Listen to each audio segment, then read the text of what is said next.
Semana passada nós falamos sobre o casamento como disciplina espiritual. Eu tomei um bom tempo no preâmbulo da palavra, principalmente porque foi fruto de um momento vivido durante a semana que antecedeu aquela mensagem.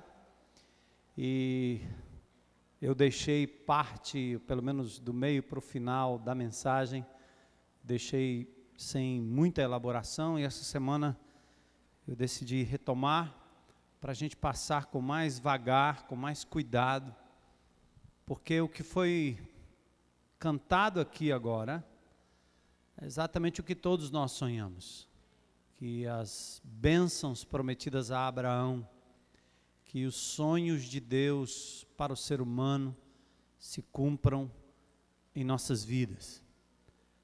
Quem tem família, quem está começando família, pode, na base da palavra de Deus, clamar, reivindicar as bênçãos e se ajustar à vontade de Deus para ver essas bênçãos sendo cumpridas na nossa vida, ou na vida dessas pessoas. Os que já têm família crescida, os filhos crescidos, às vezes os filhos já estão fora de casa e nem tudo foi tão bom.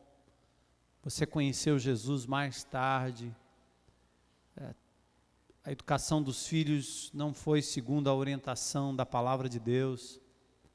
Nós também temos para você, e a palavra de Deus tem para você uma palavra de esperança. Seu filho, onde quer que esteja, pode se voltar para Deus. Seu marido também pode, sua esposa também pode. Sempre é tempo. A parábola do filho pródigo nos ensina isso, né? Às vezes o que está próximo não é o que volta rápido, é aquele que está distante. Que Deus é poderoso para fazer milagres, independentemente de você, de mim, de nós. Então, não perca a esperança, creia. Ah, mas já arrebentou tudo. E agora estou eu aqui, filho, frutos de um lar desfeito, ou separado, ou descasado, ou sozinho, ou mãe solteira, ou pai sem esposa, sem a mãe do lado. Não sei qual é a sua condição.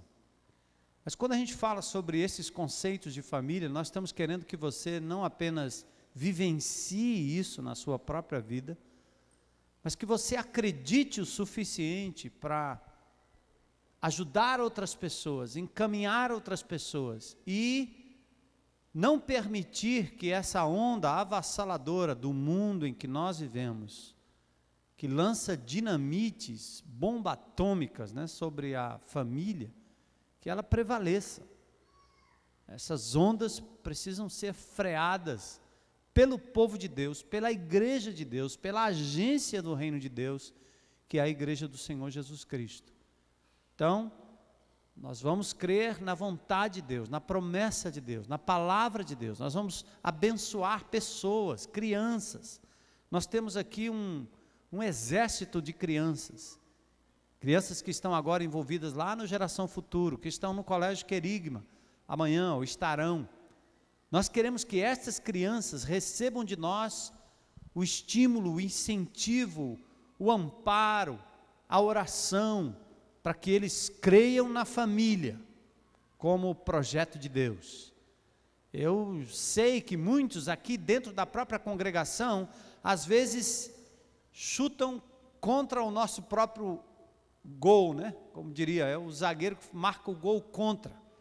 Tem os indivíduos que andam, às vezes, no meio do povo de Deus, que eles gostam de jogar contra. Nem sempre são agentes do inimigo, às vezes são totalmente ignorantes da vontade de Deus, nem percebem que estão fazendo. São aqueles pais que olham para os seus filhos, mesmo sendo crentes em Cristo Jesus, e dizem, esse negócio não vai dar certo. Toma cuidado, casamento, não. Ou, minha filha, namore bem com uns 5, 10, 20. Fique com quem você puder ficar, a fim de que você experimente, faça por onde. Ou tem pai que alimenta os seus filhos, principalmente filhos homens, mantém esses meninos presos dentro de casa, debaixo da barra da saia da mãe, escondidos, protegidos, super protegidos, e não preparam esses meninos para a liderança, não preparam para assumir a responsabilidade de provedor, para serem maridos, homens fiéis, para o trabalho. E aí fica a situação como está, né? Indivíduos de mais de 20 anos, eternos estudantes, e nós continuamos jogando contra a família de Deus.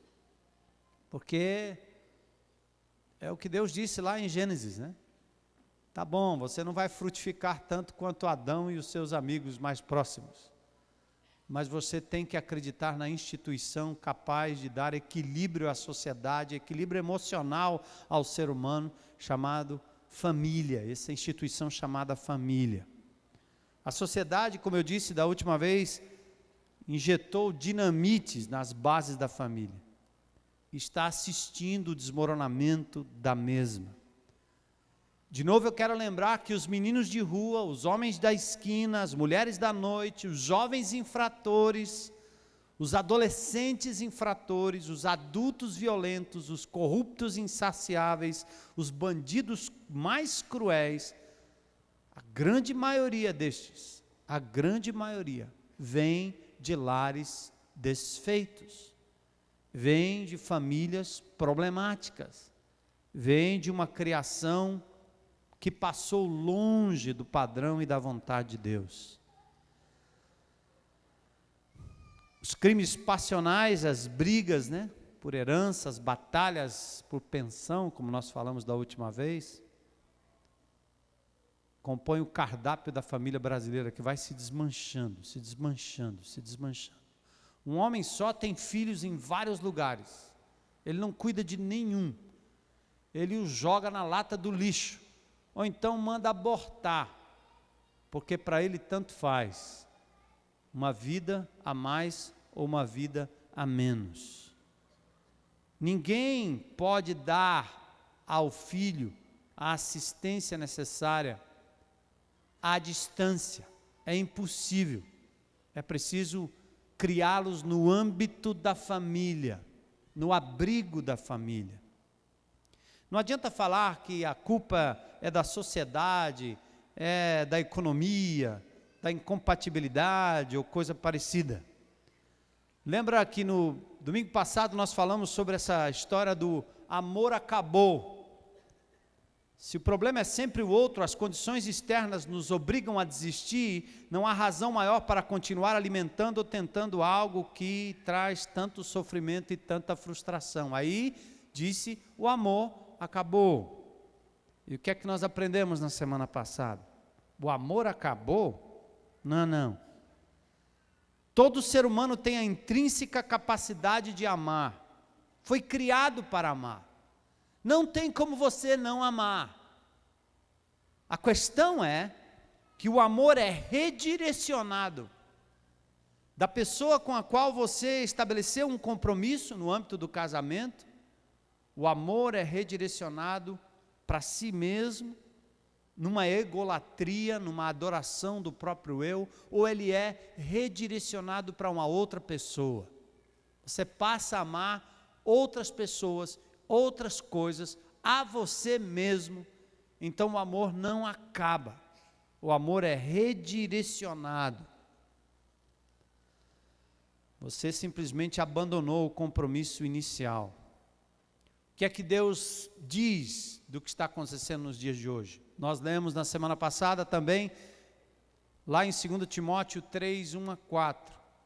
Saiba disso, nos últimos dias sobrevirão tempos terríveis. Os homens serão egoístas, quer dizer, eles direcionarão o amor para si mesmos. Ou seja, eles têm um amor próprio tão grande, tão profundo, tão egoísta, tão idólatra, que eles não querem saber de mais ninguém. O bem-estar do outro não importa. É por isso que eles jogam lixo no chão, é por isso que eles fazem as maiores loucuras no trânsito, é por isso que eles violam vidas, meninas, meninos.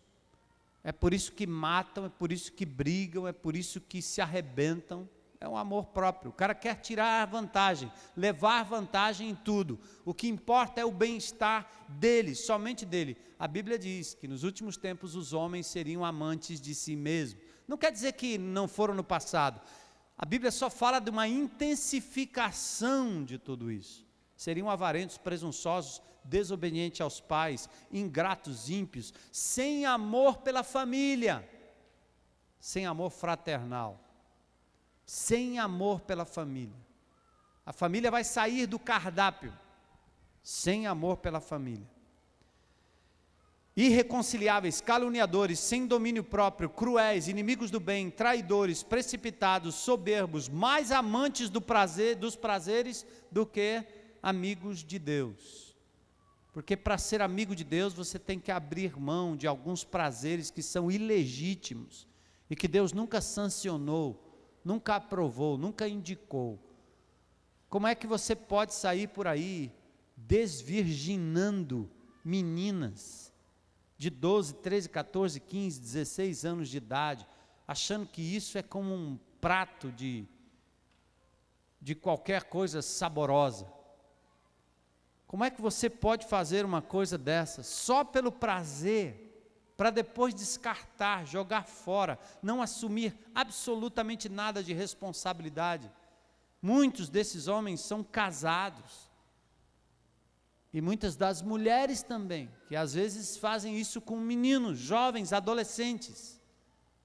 Muitas dessas mulheres até casadas. É mais amante do prazer do que amigos de Deus.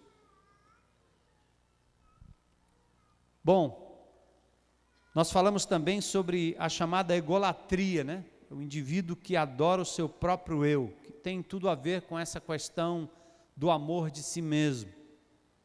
Falamos sobre os deuses que exigem toda a atenção e serviço. Eu estou no centro. Tudo é meu.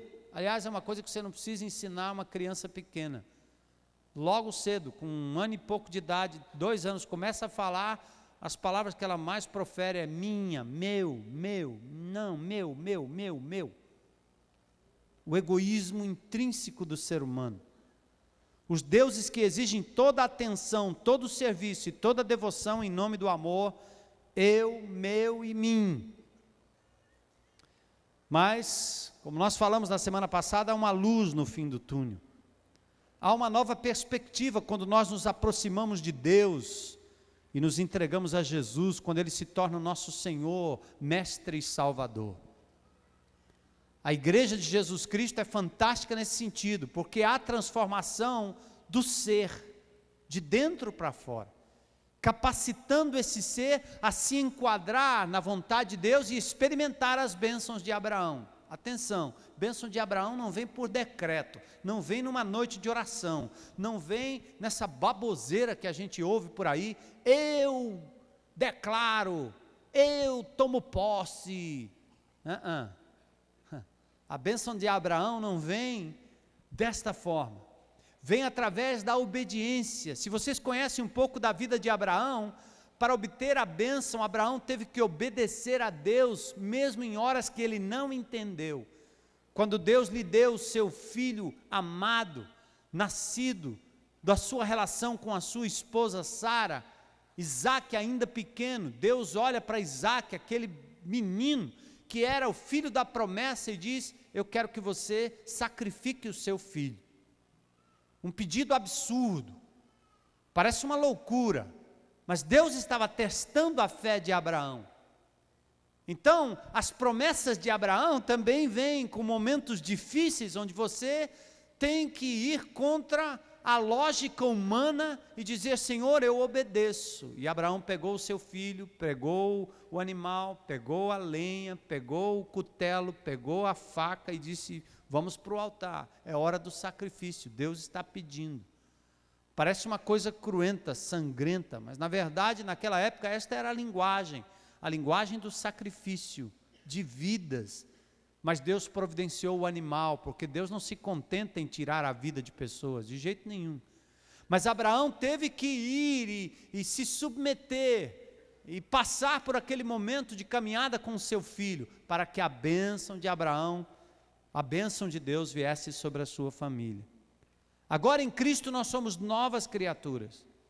2 Coríntios 5,17. Se alguém está em Cristo, nova criatura é. As coisas velhas já passaram. Se você teve uma família arrebentada, agora em Cristo Jesus, é possível a reconciliação. É possível recomeçar do jeito certo. É possível voltar atrás, é possível perdoar. É possível reconciliar. Você tem que crer. A música cantada pelo Daniel aqui disse, não tem que ser assim. Não precisa ser do jeito que está proposto no seu relacionamento. Porque agora você tem em Cristo Jesus forças, poder, graça para vencer as dificuldades da comunicação. Agora você tem um novo Senhor, não é mais o que você quer, é o que o Senhor quer. Ser crente em Jesus significa abrir mão dos seus direitos e dizer, é a tua vontade, Senhor, que vai prevalecer, não a minha vontade. Então há esperança, porque nós não teremos homens e mulheres egoístas, não teremos jovens egoístas entrando em relacionamentos egoístas, não teremos adolescentes egoístas, mas nós teremos servos, servas de Deus, discípulos de Jesus, que se submetem ao senhorio de alguém que sabe muito mais sobre a vida humana do que nós mesmos, o próprio Senhor Jesus, Criador de todas as coisas. Nós somos agora novos seres humanos em Cristo, somos discípulos, somos chamados a um compromisso individual, somos desafiados a refletir o caráter de Cristo em nós. E agora temos uma nova disciplina, Ele nos chamou para sermos discípulos, aquele que segue, que aprende, que ama o Senhor acima de todas as coisas, que paga o preço para obter a bênção. Essa história de que a bênção é automática, isso é uma mentira. Imagine Jesus, aos 12 anos de idade, recebendo do Pai a promessa de ser Ele o Salvador do mundo. Os discípulos acharam que isso também viria de forma automática e simples, mas sabe qual foi o preço? A cruz do Calvário, sofrimento, ignomínia, desprezo, para que Ele pudesse receber em glória e na glória a recompensa por tudo. Você quer a bênção de ser o Salvador, menino Jesus de Nazaré?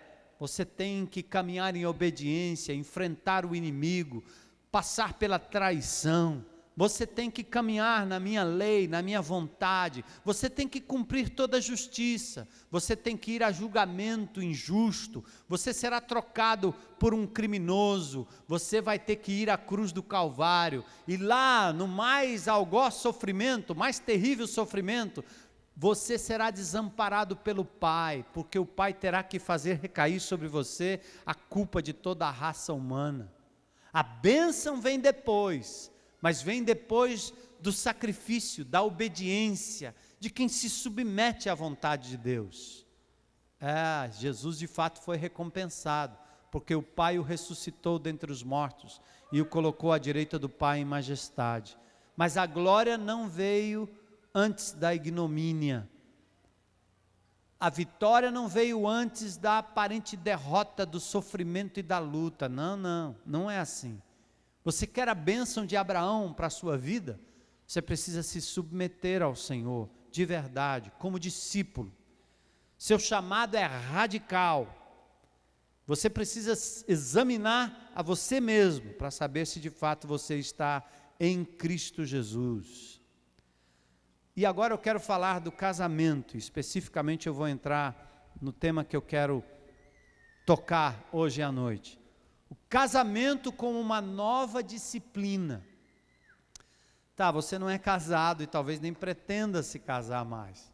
Então você vai aprender a se relacionar com as pessoas, entendendo o que é que Deus faz com seus discípulos quando estabelece relacionamento como uma forma de disciplina espiritual. Toda disciplina visa a dar liberdade para que usufruamos algo especial, melhor e recompensador. Preste atenção nisso. Esses dias eu tenho visto a minha filha mais velha lutando com a disciplina da sua filha mais velha. E eu olho e digo, eu passei já por esse filme. São bem parecidas as duas. E se a gente olhar para o casalzinho, me parece que uma precisa mais de disciplina do que a outra. E você que tem filhos sabe disso, né? Tem filhos que respondem mais, tem outros que não respondem tão bem. E é preciso disciplinar. E a disciplina não é algo fácil. A disciplina é algo duro. A disciplina é algo que dói. A disciplina é algo que requer sacrifício. Vamos falar, por exemplo, da disciplina dos atletas. Ninguém pode ser campeão de uma São Silvestre sem muito treinamento. Ninguém pode ter um time campeão de vôlei sem horas e horas e mais horas de treinamento. Ninguém pode ganhar uma partida se não concentrar o time. Ninguém pode ser um piloto qualquer, como o Felipe Massa, ou o Rubinho, ou quem quer que seja, o Schumacher, sem muito treinamento, muitas horas. Eu vi uma entrevista do Rubinho Barrichello dizendo que, embora a Fórmula 1 comece só no ano que vem, agora no final de novembro, já tem testes. O indivíduo perde o contato com a família. Todo atleta precisa de muita disciplina. Então a disciplina, a regra, a abstinência, abrir mão de certas coisas, tudo isso tem um objetivo maior, um objetivo nobre, que é lhe dar a vitória, te fazer grande, te dar honra. E assim acontece na disciplina que é feita no casamento, tanto para os filhos, quanto num outro aspecto que eu quero tratar aqui com vocês. Preste atenção. Todo relacionamento exige a disciplina da sujeição, capaz de nos conduzir ao ápice do prazer relacional. Toda vez que Deus nos coloca frente a frente com alguém, para caminharmos juntos, há necessidade de disciplina, sujeição, aprendizado, relacionamento. Por isso Paulo diz em Efésios 5:21, sujeitando-vos uns aos outros no temor de Cristo. O relacionamento, quando Deus coloca alguém na minha vida, Ele está colocando alguém na minha vida para a minha disciplina, sujeitando-vos uns aos outros. Deus nos uniu para o mútuo aperfeiçoamento. Isto pode dizer respeito, ou pode ser relacionado à igreja como um todo. Deus me colocou aqui, lhe colocou aqui para a nossa edificação mútua. No seu grupo pequeno, no seu trabalho, na sua escola, Deus sempre coloca na sua vida as pessoas que serão as ferramentas divinas para o seu aperfeiçoamento. Se liga nisso, nada acontece por acaso, você não tem para onde correr.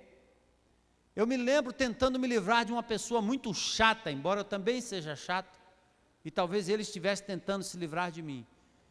E por mais que eu corresse andando para um outro canto, eis que de repente alguém mais chato do que aquele, que me fez ter saudade daquele primeiro. Você já passou por isso? Cara, eu pensei que eu ia me livrar. Quando eu estava em São Paulo, eu vou contar uma história que é uma história da igreja aqui. E no final do ano a gente vai recordar esses fatos. Muitos de vocês nem sabem disso. Eu, jovem, aceitei Jesus como Senhor e Salvador, jovem cheio de rebeldia no coração, queria fazer, queria acontecer, tarará.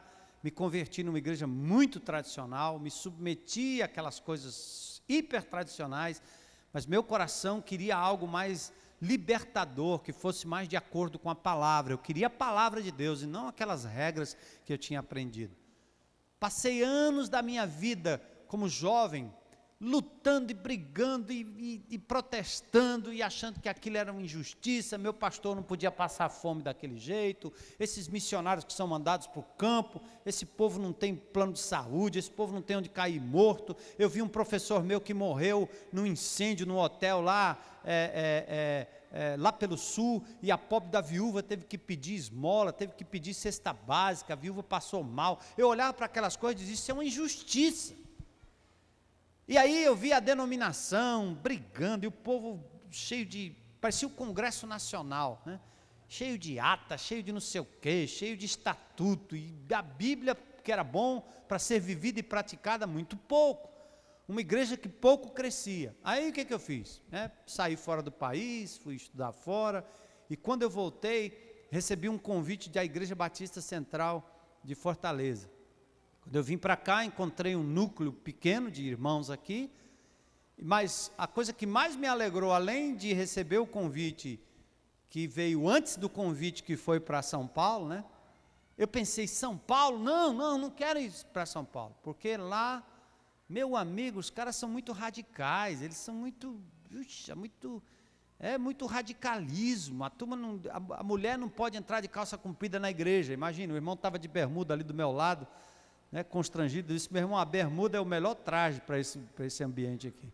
Na igreja onde eu me converti, as mulheres não podiam entrar de calça comprida na igreja. Jovem não podia ter cabelo comprido, por isso que eu ainda tenho esse trauma de cabeludo.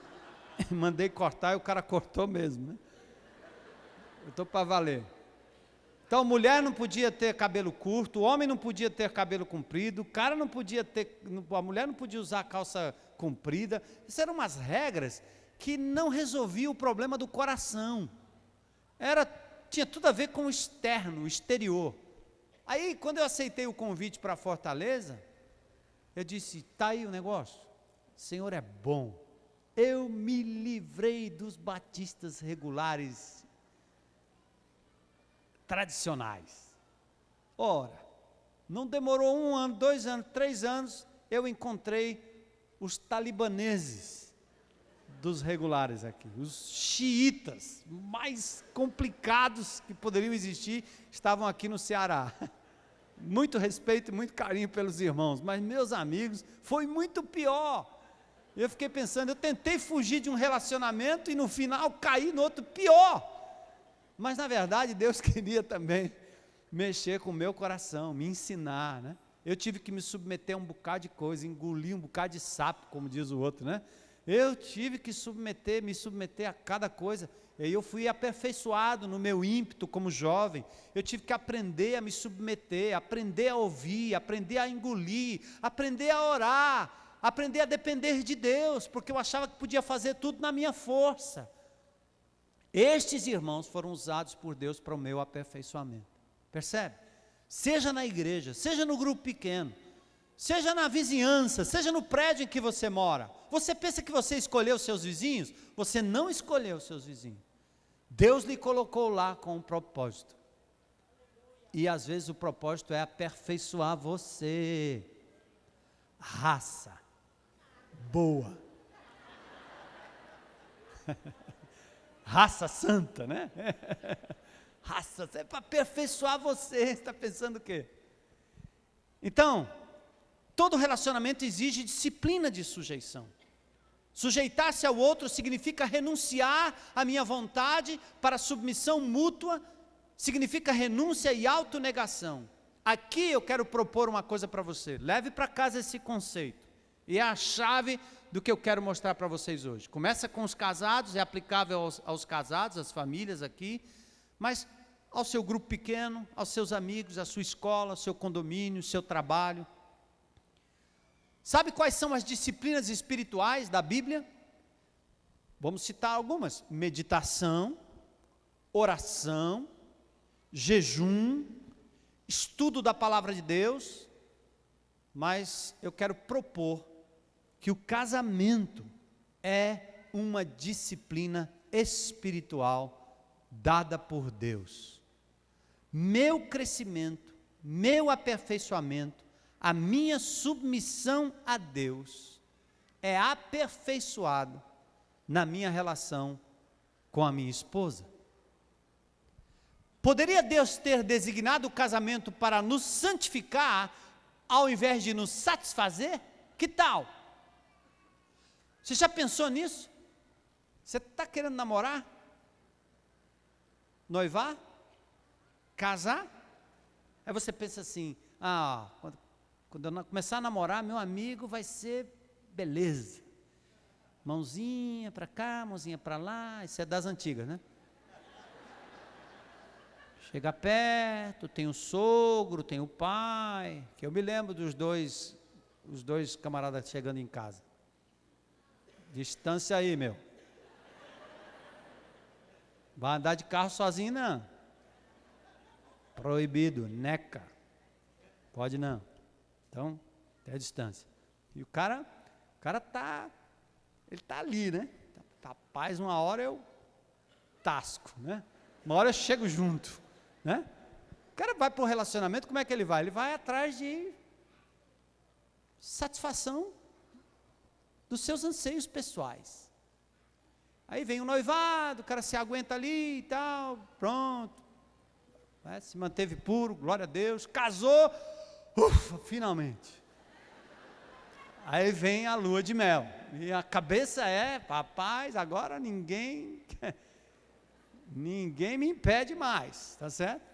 Eu me casei para me satisfazer, e agora é essa, e depois de crente ter que viver como um celibatário todo o tempo, não pode transar, não pode chegar perto, não pode masturbar, não pode nada. Então o camarada diz, rapaz, o casamento é a hora, pronto, é agora. Aí ele vai para a lua de mel, qual é o grande intuito? Cara, eu vou me satisfazer, essa é a cabeça, agora é a hora, tá certo? Esse é um grave problema aí, embora haja satisfação pessoal, que a gente acaba ganhando e sendo abençoado, mas nós temos que inverter o conceito. O casamento e a relação do namoro, do noivado e do casamento, eu acredito que Deus nos deu, no frigir dos ovos, como dizem, né? No final das coisas, quando você espreme toda a relação, Deus nos deu o casamento para a nossa santificação, não para a nossa satisfação pessoal. E o nó nas relações está exatamente aí. É que a gente não compreende que Deus nos dá o outro para a nossa santificação, muito mais do que para a nossa satisfação pessoal. Primeiro começa aí, né? Se falar de relação sexual é muito fácil, porque ilustra bem facilmente isso.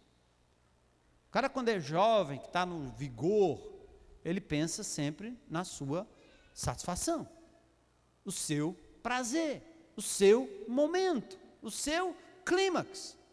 Não importa se a outra sentiu qualquer coisa ou deixou de sentir, não interessa. Eu consegui, beleza, foi massa, foi bom, foi legal, foi ótimo.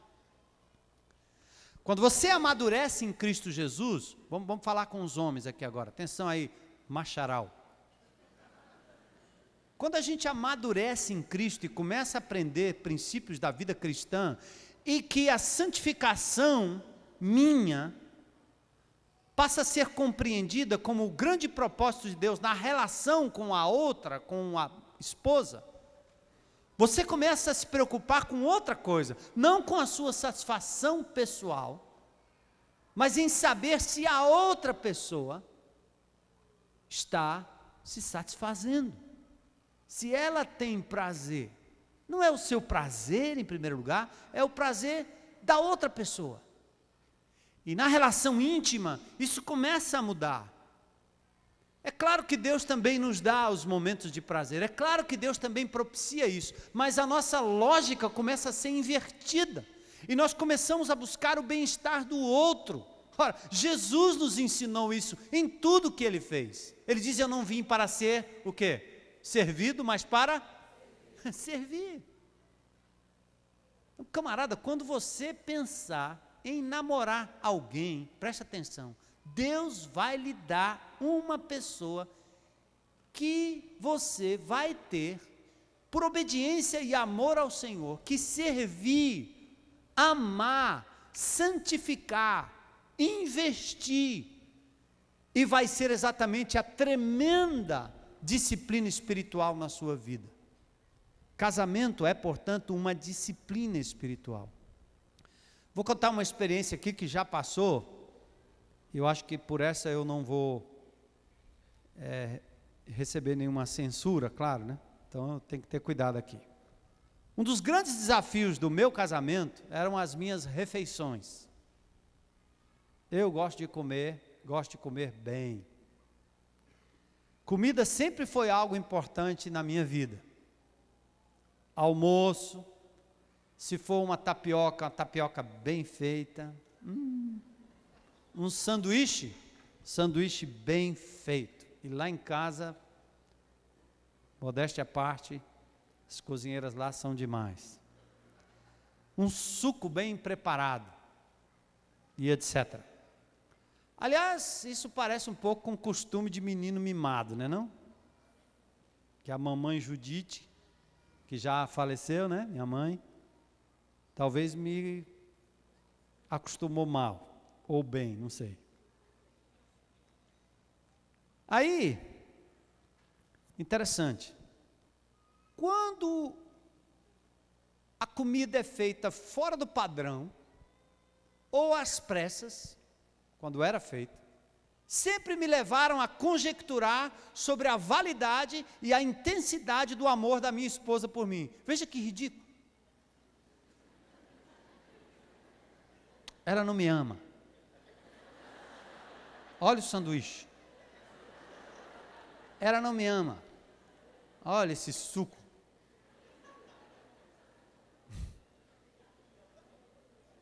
É ridículo, mas era assim. E ainda corre o risco de ser limpo por algumas horas.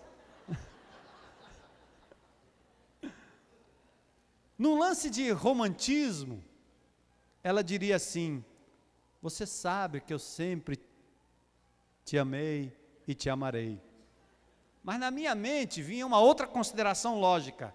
Eu não preciso que você me ame para sempre. Eu só quero que você faça um sanduíche do jeito que eu gosto.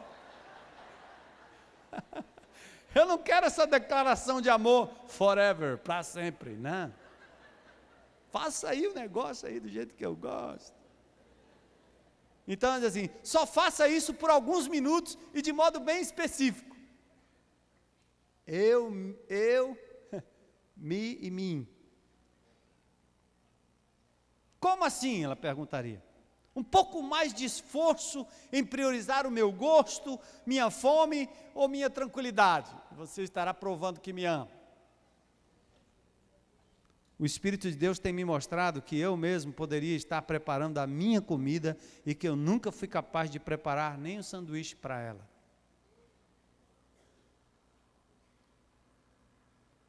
Puro egoísmo, né? Será que o meu amor é tão raso que me faz duvidar do amor dela por mim por causa de uma simples refeição? Aí eu passei a considerar minhas carências como fruto da minha imaturidade, insatisfação e insegurança. E assim sou eu, assim somos nós, tão imaturos que nos zangamos quando o cônjuge não supre as nossas necessidades, sejam elas legítimas ou ilegítimas. E quando você se casa com esse tipo de expectativa, ai, ai, ai, não demora muito, você cai do cavalo e cai feio. Comecei a refletir na suficiência divina, no meu egocentrismo e no real propósito do casamento. Quando alguém pergunta sobre como é o casamento, podemos afirmar que se alguém quer liberdade plena e tempo para servir ao Senhor, melhor é não casar. Mas se queremos nos tornar mais semelhantes a Cristo, não há melhor meio do que a convivência matrimonial. Porque é nela que eu aperfeiçoo o meu temperamento, meu jeito, e me torno cada vez mais parecido com Jesus. O casamento revela facetas do nosso caráter que não poderiam ser reveladas e tratadas em outro contexto. Percebem disso? Sabem disso? A minha mulher sabe facetas do meu caráter que ninguém sabe, só Deus. A sua esposa, o seu esposo, conhecem facetas do seu caráter, que você disfarça com seus amigos, você disfarça com todo mundo, mas eles conhecem. E qual seria o propósito disso? Aperfeiçoamento, disciplina espiritual, tratamento dessas questões. O casamento é, portanto, um laboratório de transformação constante, 24 horas por dia, um compromisso constante. E aí, o isolamento, o mosteiro e a superficialidade do relacionamento casual não são capazes de revelar as minhas deficiências de caráter, nem propiciar ambiente seguro para o legítimo e completo aperfeiçoamento. Quer se isolar? Quer ter relacionamento rápido com várias pessoas, como aquele corredor de Fórmula 1? Eu não quero nenhum compromisso com a mulher que não dure apenas um dia. Porque é isso, ele vai para a sua satisfação pessoal, satisfeita a sua necessidade, ele descarta, joga fora e não tem que se relacionar. Não tem que aturar, não tem que perdoar, não tem que amar, não tem que exercer graça, não tem que ser cristão, nem pode ser cristão, não tem que ser discípulo, nem pode ser discípulo, quando a gente se isola. Aliás, isso acontece no âmbito da igreja, né? Muitas pessoas não querem grupo pequeno, porque o grupo pequeno expõe. No grupo pequeno, seus pecados são expostos, sua fraqueza é exposta. Você abre a boca e o povo diz, lá vem você de novo. Você não acredita. Porque quanto mais você convive, mais as pessoas lhe conhecem. E por isso é uma disciplina espiritual, a convivência, o relacionamento, anda junto. O isolamento, meu amado, não ajuda no seu aperfeiçoamento cristão. A vida a dois traz grandes dificuldades e lutas, é verdade. Não basta orar mais, ler mais ou frequentar mais a igreja para saber lidar com tais dificuldades. Há uma questão mais profunda que nos propicia um melhor entendimento sobre a vida conjugal. E se o propósito de Deus for além do nosso conforto, do nosso bem-estar pessoal, do nosso mimo, das nossas demandas e das nossas necessidades? E se Deus criou o casamento para que nos tornássemos mais santos e não mais satisfeitos, será que você aceita essa proposta divina? Será que você está pronto? Por que razão nós não podemos desistir do outro? Porque o outro não foi feito para me satisfazer, o outro foi me dado para que a santidade de Cristo, para que a santificação passe pela minha vida para outra pessoa. As suas necessidades mais profundas devem ser supridas por mim. Necessidades espirituais, emocionais, físicas. Porque Deus me colocou na vida da minha esposa para que as suas necessidades fossem supridas. Eu sei que ela não pode esperar tudo de mim. Eu sei que eu não vou conseguir suprir todas as necessidades. Eu sei que ela precisa depender de Deus, mas no que tange a minha pessoa, eu fui chamado por Deus para abençoar a minha esposa. E isso é uma disciplina espiritual para mim. Ela foi chamada por Deus para me abençoar, e esta é uma disciplina espiritual para ela. O aperfeiçoamento do caráter dela está nas minhas fraquezas, nas minhas lutas, nos meus defeitos. E o casamento é isto. O propósito de Deus, presta atenção, para que vocês se tornem um, ou sejam um, ou fossem um, é para que fôssemos mais santificados e não mais satisfeitos. Moldar o nosso caráter ao caráter do seu Filho é o propósito declarado de Deus em Romanos 8, 29. A grande verdade é que Deus quer me tornar mais semelhante a Jesus. Jesus seria o marido perfeito para minha esposa, claro. Mas eu sou o seu corpo aqui na terra, eu sou sua mão, seu braço aqui na terra. Eu sou o testemunho do seu poder para as pessoas dessa cidade.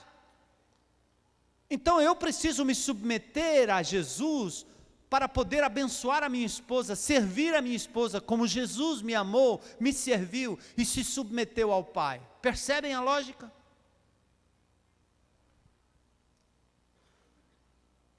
Compaixão, misericórdia, perdão, longanimidade.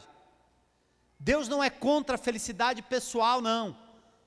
Como também santidade não exclui felicidade e satisfação. Mas ver o casamento como disciplina espiritual ou ferramenta para o meu aperfeiçoamento muda muita coisa e me libera para ser verdadeiramente feliz. Por isso que não adianta a mulher ficar procurando o príncipe encantado ideal, ou menino, não adianta procurar o príncipe encantado ideal. Você vai achar alguém que ame Jesus e que esteja num processo de restauração e que Deus vai colocar você na vida dessa pessoa para ser um instrumento de restauração, de amor, de perdão, de longanimidade na vida dessa pessoa. Compaixão, misericórdia, perdão, longanimidade, honra, respeito, servitude. É a maior oportunidade que nós temos de exercer o amor de Deus. O amor jamais acaba. Sabe o que é que termina? O que é que acaba? O que acaba é o seu compromisso com Deus, quando você desiste de ser mais parecido com Jesus. É quando você deixa de ser um servo de Cristo e um discípulo para ser um egoísta, um ateu, um indivíduo sem Deus, que é incapaz de olhar para o amor de Deus e se tornar um instrumento desse amor na vida da outra pessoa.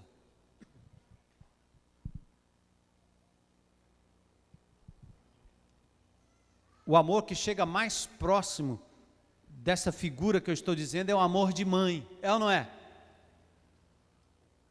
Quando uma criança sai no ventre da mãe, ela pode vir com o defeito que for, o amor é incondicional.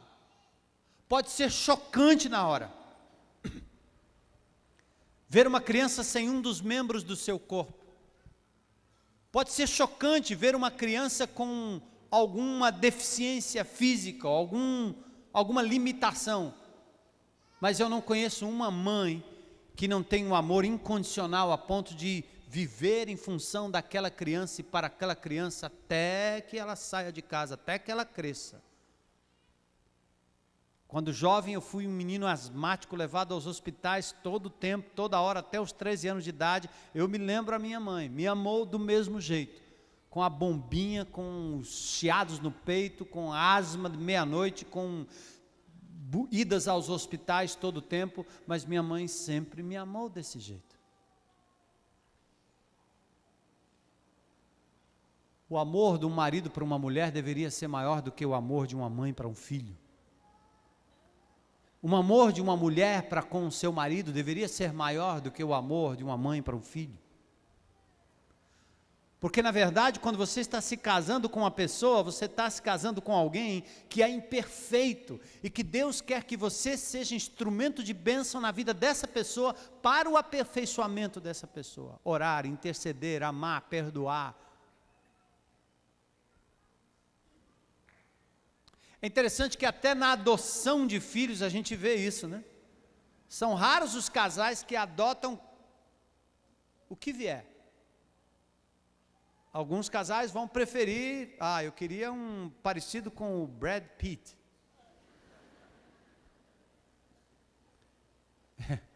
Até acha que fica parecido com ele, né, o pai.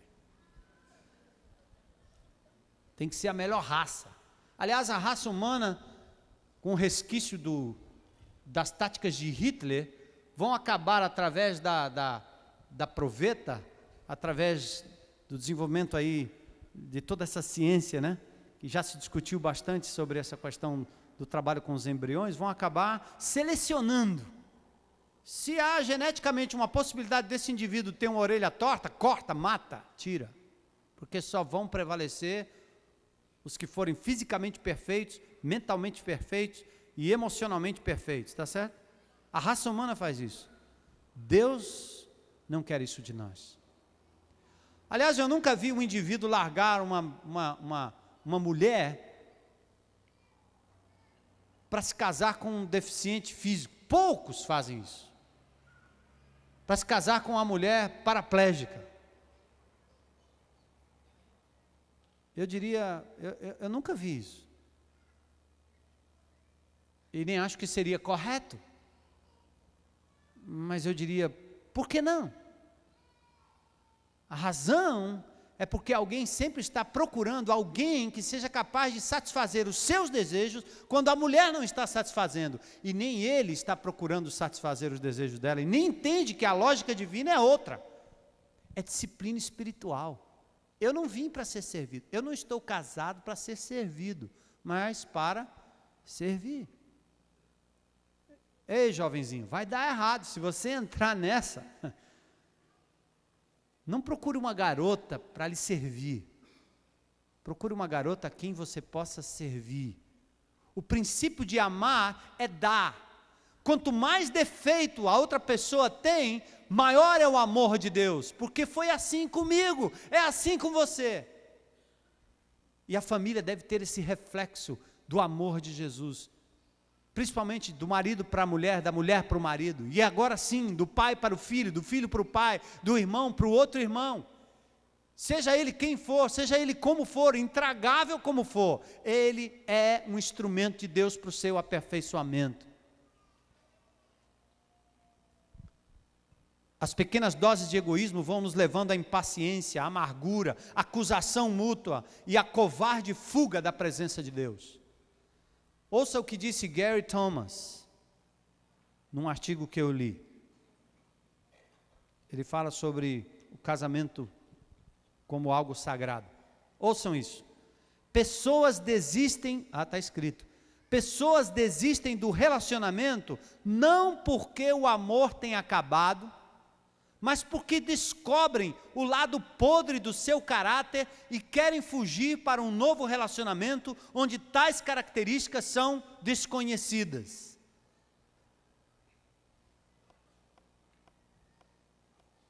O cara é egoísta, capaz de amar, capaz de tolerar, incapaz de perdoar, ele começa a descobrir quão podre, quão terrível ele é, aí ele quer correr para um outro lugar onde lá ninguém me conhece.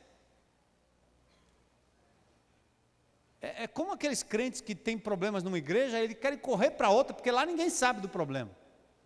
Até que Deus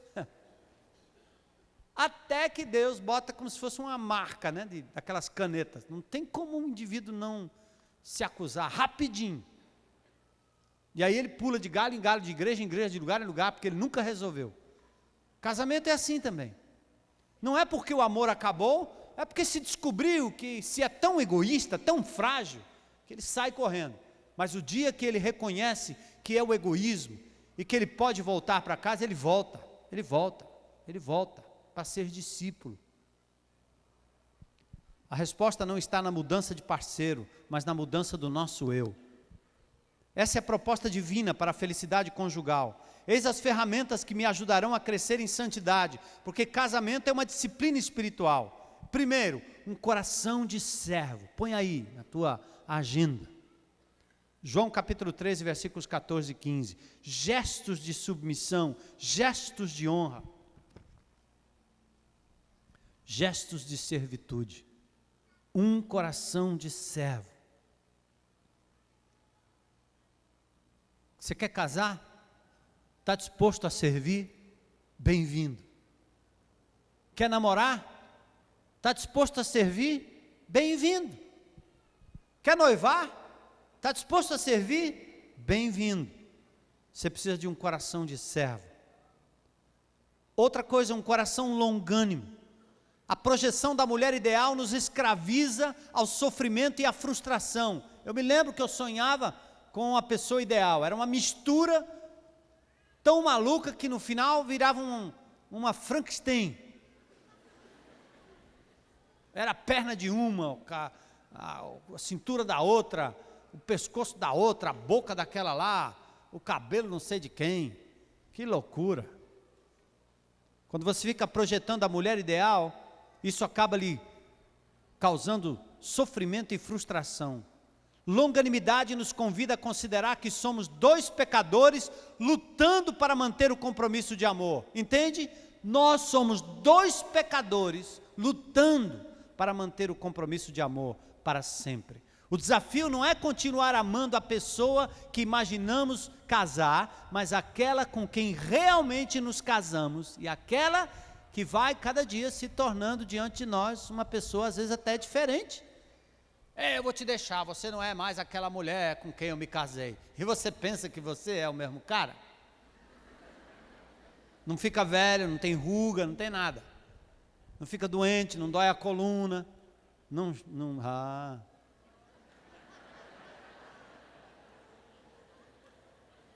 Eu não preciso nem completar, né? Um coração de servo. Segundo, um coração longânimo. Terceiro, um coração perdoador. Capaz de perdoar como Cristo tem nos perdoado. Eu poderia dizer assim, né? A minha esposa é o termômetro de Deus na minha vida. Nosso relacionamento fala mais sobre como eu estou com Deus do que como eu estou com ela ou com ele.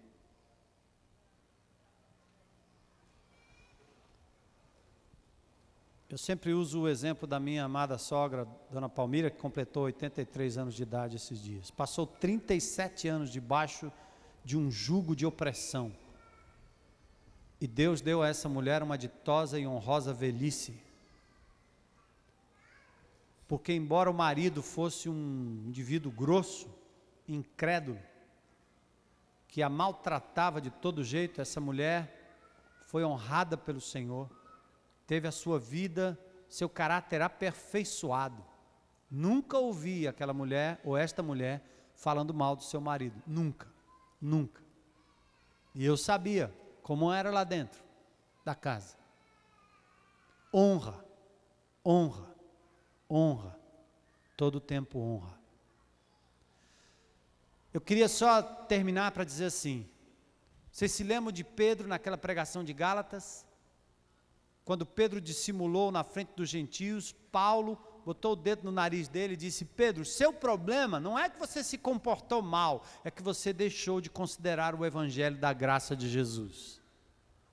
O problema do seu casamento não é o que você está fazendo agora, não são as picuinhas, as pequenas coisas, é o fato que você deixou de considerar que a graça de Jesus lhe alcançou quando você não merecia e que você não merece outra coisa senão a morte, e Deus tem lhe amado com todos os seus defeitos, todos os seus problemas, todas as suas limitações, e quem é você para não receber a graça e exercer graça sobre o outro? Casamento é uma disciplina espiritual, amém? Vou convidar o Daniel e a Elissa para cantarem uma música que é bem conhecida. E, embora seja uma música focada no casamento, eu quero lembrar das alianças, né? Que são feitas também nos relacionamentos, entre amigos, entre irmãos. E depois nós vamos terminar com um cântico. E eu queria que você refletisse um pouco mais sobre o seu papel no relacionamento. Deus tem lhe dado o outro para o seu aperfeiçoamento. Deus está querendo que você seja mais parecido com Cristo. E por isso Ele lhe dá a pessoa certa na medida certa. Ame, perdoe, sirva, seja longânimo. E lembre-se da graça de Jesus sobre a sua própria vida.